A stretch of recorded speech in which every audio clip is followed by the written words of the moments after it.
In the Philippines, our experience has taught us a very important lesson. Corruption is not only a legal problem, it is a development problem.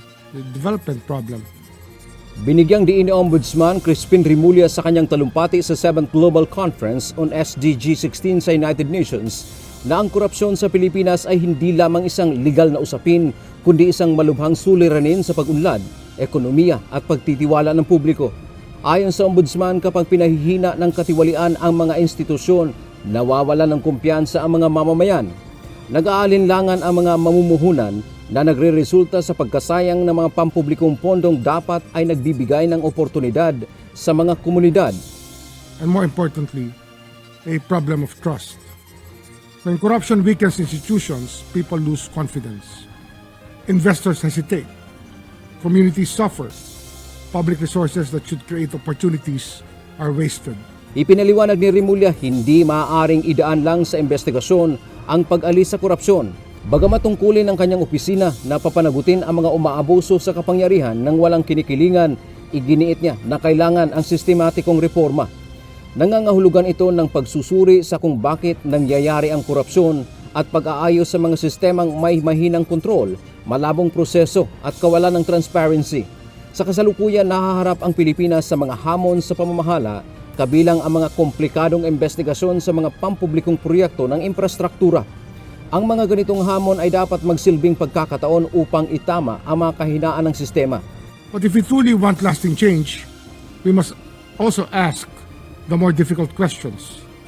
Why did corruption happen? Where did the system fail?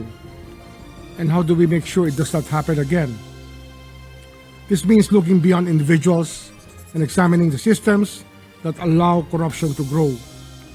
Weak controls, unclear processes, lack of transparency, and gaps in accountability. That's why we are strengthening prevention together with enforcement. Bilang tugon, isinusulong ng Office of the Ombudsman ang pagpapabuti ng mga internal na proseso sa pamamagitan ng makabagong teknolohiya. Formal na humiling si Rimulya na mapabilang ang Ombudsman sa Justice Sector Coordinating Council upang mapatibay ang buong justice ecosystem mula investigasyon hanggang sa paghatol, dahil kung mahina ang isang bahagi, apektado ang buong sistema. Sa pagtatapos, nanawagan ang Ombudsman para sa mas mabilis at konkretong aksyon mula sa pamahalaan. Ayon sa kanya, upang makuha ang tiwala ng mga mamamayan, dapat munang patunayan ng gobyerno na ito ay karapat-dapat sa naturang tiwala sa pamamagitan ng tapat na paglilingkod sa publiko. If one part of that system is weak, the entire system is affected. By strengthening coordination among justice institutions, while fully respecting the independence of each institution, we can build a more integrated, cohesive, and effective approach to uphold the rule of law and deliver accountability. Because justice is not the work of one institution alone.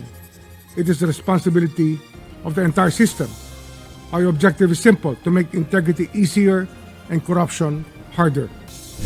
Ayon sa Ombudsman, ang tunay na sukatan ng katarungan ay kung nararamdaman ng mga ordinaryong Pilipino na tunay na nagtatrabaho ang gobyerno.